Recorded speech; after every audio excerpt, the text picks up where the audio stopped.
What's up everybody, welcome back to the channel and another Outriders video. The day has finally arrived. Today we're going to be looking at SHIELDBEAST for the Trickster, a bullet build with a twist, something a little bit different for the Trickster that doesn't play like a traditional firepower bullet build like something that we're used to coming from the Technomancer, and really puts the Trickster in a class of its own and probably makes this one of the most powerful builds that you can currently field in the game. I don't think it comes as any surprise to anyone though, because we've seen the popularity of this build explode and there's a lot of mention of it by popular content creators and people creating builds for the game. I took a while to farm out the gear and my Trickster is still fairly low, but I have what I think is a competent version of the build, even though it might be a little bit different than the standard. So the reason why I say that this is a bullet build with a twist is because it simply doesn't work the standard way that we're used to when we look at something like Technomancer, for instance, that uses blighted rounds. The traditional blueprint for a build like that would mean that you would of course use blighted rounds as soon as you can and then concentrate on keeping bullets as long as possible while stacking your build with as many mods that either give you additional firepower based on crits or specific hits that you get, but at the same time also dipping into as many as possible of the additional percentage modifiers like additional damage to toxic and additional damage to frozen. Now, SHIELDBEAST kind of throws that on its head a bit because it involves kind of like a combo that you have to play and then essentially store the damage value for your application of twisted rounds, and then essentially from there on you concentrate on keeping twisted rounds up while you have this ramped up value propping up your twisted rounds. Now, what makes this build so powerful is the fact that once you have this ramped up value on your twisted rounds, you are then still able to use your other two complementary abilities to further up boost your damage, all the while essentially in a way double dipping in the damage that you're applying to enemies. This means that this build just by default almost outperforms, I would say, Technomancer blighted rounds by easily between 40 to 60%. Again, I don't have max levels on either one of these characters, so this is just an observation from my side of having played a Technomancer up into, let's say, the mid 30s, and this is of course Apocalypse tier, and SHIELDBEAST really only like, let's say, halfway in the 20s. So huge difference between the two, but it just feels different, it just hits different, and I would say that the SHIELDBEAST is really powerful. Now when we get over to the build itself, there's kind of been a trend that's been forming, and I can observe it based on the amount of builds that I've done recently, and this essentially being true. And that's the fact that while mods on your armor are super important, of course, it becomes exceedingly important to have a very good configuration of mods on your weapon, because that can often take your build from doing kind of okay to just being downright disgusting. Now, in no other build is this more evident than when we look at SHIELDBEAST. SHIELDBEAST itself, there are many different ways in which you can play this, but the main thing here is that you need a relatively strong assault weapon of some kind. Now, of course, tactical assault rifles are really good, and they've always been good in the game, and so that is definitely an option. And there are many players, many people that have made builds with this that would contend that that is the best kind of weapon that you can use for boss damage. Then what you can do is you can have another weapon, maybe with a larger clip and maybe a slightly different mod configuration for when you are just dealing with trash. Now, when I started out with my build for SHIELDBEAST, I had two objectives in mind. First of all, I really wanted to make something that I wasn't going to be swapping weapons. I wanted to have something that was fairly decent at killing trash and also fairly decent at killing bosses. While that means that maybe I wouldn't have the insane burst that you see some of these builds from other content creators having on bosses, it would mean that I would have a sustained damage pattern, and overall it would still outperform what would be considered the norm, but would be much easily controllable. Secondly, I wanted to create a situation where I didn't have any dead mods on my armor, and that would mean that I would have to use Venator's knife instead of what I think is the, let's say, the standard meta of this, in which where people use Time Rift. So that's the first two big differences you're going to see with my build. Even though I have a tactical assault rifle here, and this is a fairly decent roll on that with Dimensional Rockets, Fortress and Mage's Rage on here, this build works perfectly fine, and you would have noticed that with the footage that you saw at the beginning of the video with just using this light machine gun. Now, I think arguably though, on the other hand, this is probably the best roll you can get on an LMG for this particular build and for this particular archetype, which is Shield Beast with twisted rounds. But we have Mage's Rage on here, we have Anomaly Enhancement on here, and we have Fortress. Both Fortress and Mage's Rage allow us to ramp our anomaly, which is important because there's a very clear mechanic here that we have to work into really getting our damage to shine. And once we get over to the skills portion, I'll explain the rotation, but you would have already kind of seen me do it in that footage that I showed in the build showcase at the beginning. So therefore, after we discuss about it in skills, maybe you can just refer back to that and just check it out again. Now, it's not difficult at all, and despite what people might tell you as to, you know, it being very hard to pull off, if I can figure it out, or if I can do it for that matter, then anybody should be able to do it. But nonetheless, this would be the weapon that I would recommend, simply due to the fact that it has literally all three of the mods on that you would need. Now, if you had to sacrifice one of the mods on here, I would say sacrifice Fortress. It is super important that you have Mage's Rage and Anomaly Enhancement on here because of the way how Shield Beast Twisted Rounds works, and the fact that you're using Anomaly and you're using Firepower, and Anomaly Enhancement is a great way for you to actually buff the one stat with the other one, so that when you ramp Anomaly, it actually boosts up your Firepower as well. And again, you'll notice this double dipping concept being like a clear thing the entire time with this build. So when pistol doesn't matter. So then when we go over to the gear itself, of course we are using 3-piece Shield Beast at least. In my case, I've got an Anomalies Visage on here, and then I've got the Shield Beast vest, I've got the trousers of the Shield Beast, I've got the gloves of the Shield Beast, and I have the footgear of the Shield Beast. This is simply due to the fact that this was the best, you know, collection of items that I could get with the right mods on them. But obviously the optimal, you know, fucking shred glass cannon crazy version of this build would mean that you would have 2 purples down here with Anomaly on them, and that the 3 legendaries at the top would be the Shield Beast pieces. Now, when we look at the Anomaly Visage, first and foremost, again, like I said, Anomaly Power is king here, but we are going to be stacking as many mods as we can on here to boost up our Anomaly Power. That's what Anomaly Echo does for us every time when we activate a skill, and our other 2 skills beside for Twisted Rounds are on super low cooldowns. So every time when we activate one of these skills, we get some additional Firepower and Anomaly, and this just synergizes with this build so well, because it doesn't just give us one or the other, it gives us both. Arms and Anomaly is fantastic on here because you are already using a ramp up mechanic with Mage's Rage, where you're trying to hit crits, which are a little bit more difficult with an LMG than it is with using a tactical assault rifle, but it is what it is. So when you are ramping up your Mage's Rage, you are already ramping up your Arms and Anomaly as well. Instant reload on here is for us to be able to replenish our magazine, and this is super important on bosses, and it's one of the reasons why this build is, for instance, in a way better than, let's say, Firepower Techno on a boss, because with Firepower Techno you really have to get creative to actually get your guns to reload, whereas here it's simply as easy as just hunter preying on the boss, and then you get your full clip back. Now when we get over to the chest piece on here, we have Strong Twist. This increases our weapons firepower by additional 20%. So again, if we can't stack Anomaly, we want to stack Firepower, and in both cases this will increase our damage profile. Strong Twist does this for us. Skull Piercer is one of the new mods that comes with Shield Beast. This says that while the skill is active, critical damage is increased with every critical shot up to 20%. This resets when the skill ends. This means that as long as you keep your Twisted Rounds up, you will never lose this bonus. And so this again just provides, even then when you start a gunfight, provides an additional further ramping up of your damage. The bottom line here being, before we even go any further, that Shield Beast, the longer the fight lasts, the better for you, because your damage is just going to keep on increasing and you're just going to keep on doing more damage. Captain Hunter is on here, of course, because while we one-tap literally all fucking trash in the game when you spin up and you lock in your damage, the point is that where we struggle is when we are trying to deal with elites, captains, and bosses, and this is just going to increase our damage profile against those enemies. Then when we get over to the pants, we have Personal Space, which says we need 12% additional close range weapon damage. Now, the funny thing is, the way that I play this build, I tend to kill stuff, you know, super far away from me, and this is of course trash. And so the point is, I don't really think personal space matters here, because the point is things die long before they actually get to you.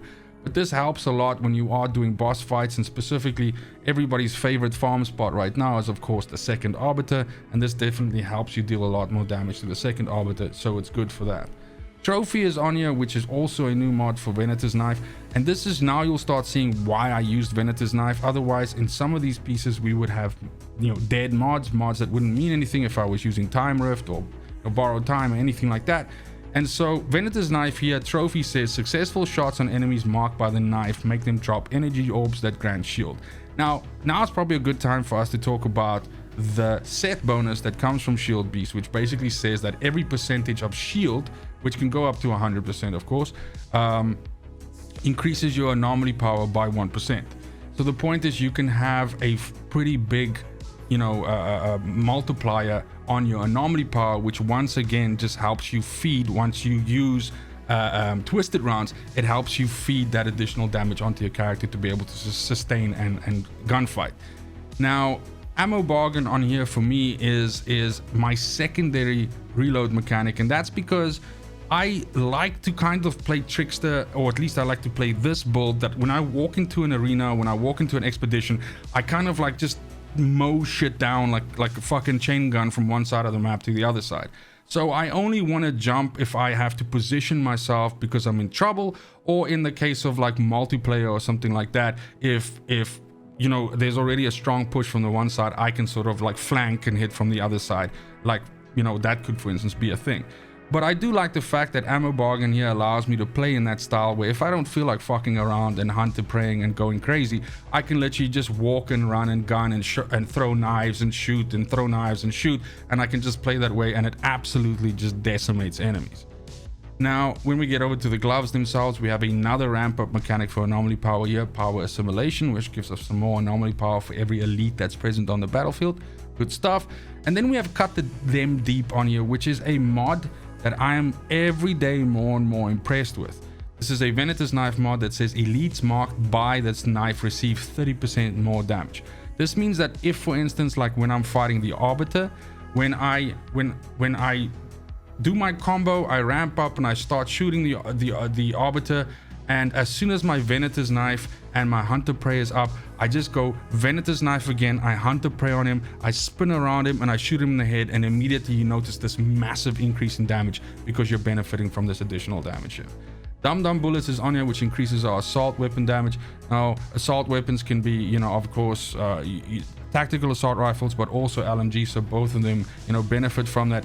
I'm not gonna lie, for like the longest time when I started playing the base game, I was like, why the fuck are all these assault weapons getting bonuses but nobody gives a shit about LMGs, until I eventually figured out it was for LMGs as well. But anyways, there you go. So then last but surely not least, we have our boots, where I have Trample the Weak on here, which is an additional 12% damage to enemies that have weakness on them. Now you might be wondering, hold on, you haven't showed me any weapons or anything like that and how to get weakness onto the enemies. That's because we actually have an ability or a way to do that in our class tree, so we'll cover that there. We also have Hive Cut on here, which is another mod for Venator's Knife, which I really enjoy. And this says that damaging an enemy marked by the skill also activates the effect on other marked targets within a 6-meter radius, dealing 50% of the initial damage. Now here's the thing. So when you throw Venator's Knife and let's say there's a cluster of 4 enemies running at you, Venator's Knife is going to fan and hit all 4 of them. This means that when you hit the front enemy there, that damage will ripple out to the other enemies that have the Venator's Knife effect on them as well. And in many cases, you can actually then shoot the front one and murder the entire cluster. So it's almost in a way like a AoE little explosion whenever you hit them. So not so good on single targets, of course, but really good with dealing on trash. So this is good for this kind of build, because you do want some way to essentially not just be forced to shoot at one enemy the whole time to kill him. You do want to have some kind of a way that you can sometimes just sort of like fan out your fire or something like this, and this definitely helps with that. Last but surely not least, we also have Sharp Eye on here, which gives us critical shots while aiming down sights, grants you a firepower increase for 5 seconds, and this can stack up to 3 times. Now this is not that impressive, especially once you start later on and realizing that, for instance, with me right now, the level that this character is on right now, if I do the combo and I lock in the twisted round damage, it changes my firepower from 375 that you see on the screen right now to 4 million. So in the grand scheme of things, the 150k that you get from here is a, you know, a drop in the bucket there. But this can help you when you are ramping up, and in the end though, this value on sharp eye will keep increasing, and it kind of helps with the whole snowball mechanic, and in the end every little bit on top, you know, just makes it that much more impressive. So when we get to the skill tree, I think it's fairly obvious by now. I'm using Hunter Prey as a mobility and reload mechanic in the game. Hunter Prey, of course, also gives us some shield when we use it, so it's a good way for you to top out on shield if you're running a little bit low. Venator's Knife, this essentially is my, how can I say, my debuffing skill, as well as something that I do poke with. And this is a great way to ramp up your damage as well. And what this basically does is it hits a maximum of 5 enemies, it marks them. All these enemies are afflicted by slow, which is another thing which I fucking love about this build, is the fact that you slow so much shit, and then which makes headshots on them that much easier, so that you can ramp up your weapon. So, you know, fucking goody. And for 10 seconds, the first damage dealt by you will be doubled. Again, that first opening shot after you do your combo and you come spinning out behind the arbiter is gonna hit like a fucking Mack truck. Twisted Rounds is on here. And so the point that we need to discuss here is that this says that it fills your current weapons magazine with anomaly infused bullets that increase your firepower by an amount. Now this amount is proportionate to your anomaly. So as you increase your anomaly through ramping up and through things like, you know, everything that we have on here, anomaly echo, all of those, as all of those things add on and stack up, this amount will increase. And the point, or rather how Twisted Rounds works, is at the time when you press Twisted Rounds, it locks in this damage value. And that's why we don't start combat by going Twisted Rounds and then Hunter Prey, Venator's Knife, and then carry on. We do our combo and we stack our damage first. We get some shield, so we get that anomaly power from SHIELDBEAST's you know, passive from the set bonus. And we actually stack some of these other things. We get some headshots so that we get the mages going, and that we get arms and anomaly going, and then we press Twisted Rounds once this goes up. Now, if you can master this concept, this rotational based concept, then the build will go from being like, man, it's kind of fucking cool, to like, oh my Jesus, why is it dealing so much damage? That is literally the difference between the two. Now again, just to lightly go over the combo here, the point is Twisted Rounds is the back end. It's the last thing you do. So oftentimes what I do is I'll start out by going Venator's Knife, then I Hunter Prey onto the boss, then I melee the boss, and then I spin out from behind the boss and I hit him with a bunch of headshots. As soon as I see my fortress proccing, then I usually have 3 to 4 headshots with mages as well, so I'm fucking good to go. I lock in Twisted Rounds, and then you just from there on, you just concentrate on keeping it up. So you keep applying Venator's Knife, you keep hunting and praying. Now, this is of course on bosses, so when it comes to trash, you can do a lesser version of that. Usually with trash, all I do is I just throw a Venator's Knife, I hunt a prey onto the first asshole that comes running at me, I fucking do an AoE melee to spike up my anomaly as well, and I activate Twisted and I start mowing, and that works just fine. So when we get over to the class tree itself, this is kind of like this variation of the class tree accomplishes 2 things for us. First of all, we dip into anomaly as much as we can, we pick up as many ramp skills as we can, we get weakness for our melee ability, which gives us that way to get that additional damage bonus, and then we pick up some ways to sustain a little bit more shield, and lastly we get another ramp all the way at the top. But when we go through the tree itself, we see obviously we're picking up anomaly, we're getting ourselves some resistance piercing, we're going down here and we get anomaly scything, because this gives us this additional 30% anomaly power when we do a melee, so another way for us to ramp up.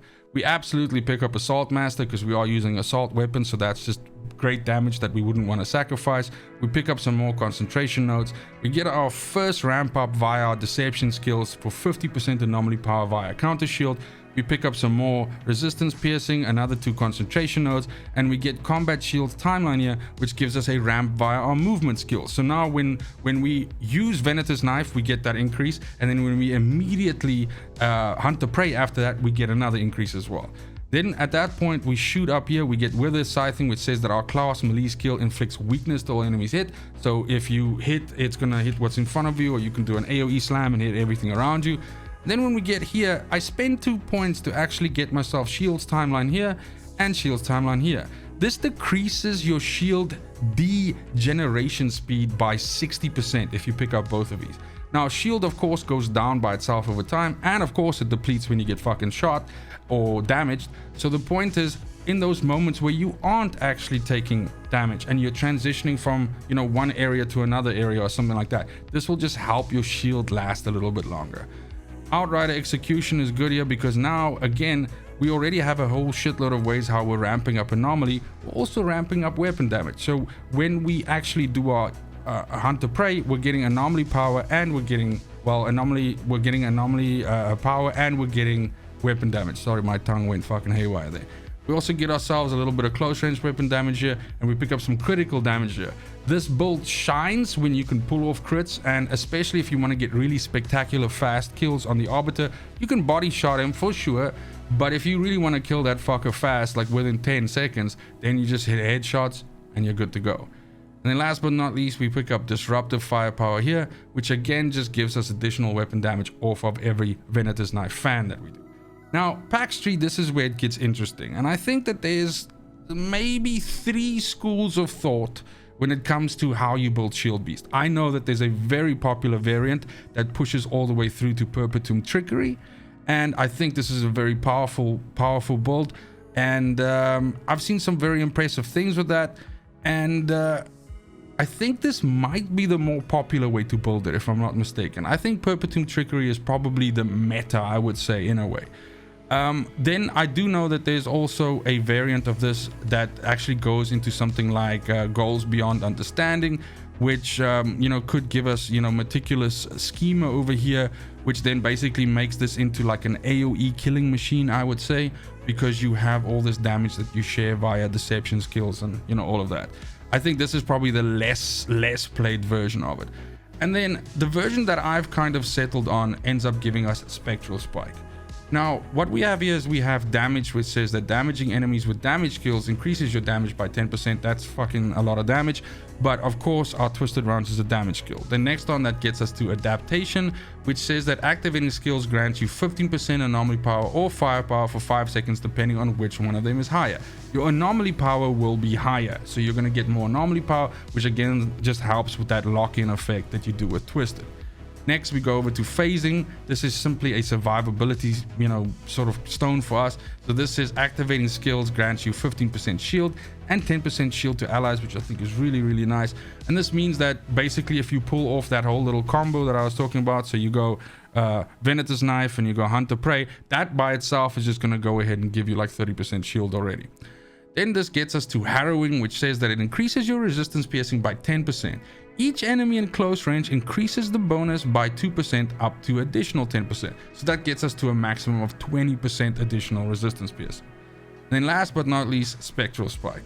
Now what Spectral Spike says is this damaging skills. In other words, this can be anything you use that deals damage. So this means a Venator's Knife, for example, as well. But more specifically, this means our Twisted Rounds. And this says that damaging skills will have a 100% chance to deal additional damage equal to 15% of your anomaly power. Now, you're constantly going to be ramping up your anomaly because you're going to be throwing Venator's Knives and you're going to be jumping around with, you know, Hunter Prey if you're fighting a boss, and you're going to be hitting crit shots, so that's going to stack you up due to mages and all of that. So you're constantly going to be doing things that are going to fluctuate and push your anomaly power up. And that means that that amount is that much more, that 15% of it means more. Now, consecutive triggers on the same enemy stack, dealing more damage up to 750, and this is on a 1-second cooldown. And this really ties back to what I said round about at the beginning when we started this conversation, and that is that the longer a fight lasts with you using Spectral Spike, the more damage the enemy is going to take. And the point is that long before you get to the point where it's 750% additional damage, whatever the fuck you're shooting at will be dead. Now, when we look at the Ascension tree itself, like I said, this is a baby trickster still. I'm really low level and I don't have a lot of points to spend, but I would absolutely consider dropping your first 10 points into anomaly damage, because this is just raw damage for us on top of our profile. And then your next 10 should probably go into anomaly power. After that, what I did is I just gave myself some more resistance pierce, but you can absolutely put skill leech in there if you want to get a little bit more heal from things like Venator's Knife flying out, anything like that. Maybe you want to stack some survivability here. Maybe you want to give yourself some elite damage mitigation. Maybe you want to give yourself some more damage against elites, even though damage is really not this build's problem. And then last but not least, once you start developing more points, you can actually start putting them into brutality over here, which is more geared towards weapon damage and long range damage and close range damage. And all of those things are just going to keep on helping you snowball harder with this build and deal more damage. And that right there brings us to the end of the build and also almost the end of the video. I gotta say, Shield Beast has been an absolute blast for me. It's a trip to see a build this powerful. I am not usually someone that plays firepower or bullet builds. I absolutely, prefer anomaly builds, but this is somehow like a happy medium between those, because I like the fact that it's not just straightforward, press a button and fucking dominate. It is a little bit of a combo. You kind of like gotta do your thing, you gotta ramp it up, and there's kind of like this little mini game where you see just how high you can ramp it before you lock it in. Now, of course, every time you lose, if you get silent or something like that, then you lose your twisted rounds, and then you kind of have to do the whole thing over again. And that sometimes gets a little bit frustrating, but it's not all that bad. And this is a really, really fun build to play, especially if you want to feel like a badass with a big gun just mowing stuff down. Let me know in the comments down below what you think of Shield Beast, how you've built yours, what you would do to tweak mine, change mine. Tell me why I should be using Time Rift instead of Venator's, but you're gonna have a hard time selling me on it because I really, really like Venator's Knife. I don't know why, I just think it's fucking cool throwing this knife that sort of ricochets across the battlefield. But that's it for the video. Thank you so much for watching, especially if you made it this far. It's just super important to me that you have a fantastic morning, afternoon, and evening wherever you are in the world. And until next video, fucking cheers. They want the best of me now, best of me now, best of me now, best of me. They want the best of me now, best of me now, best of me now, best of me. They want the best of me now.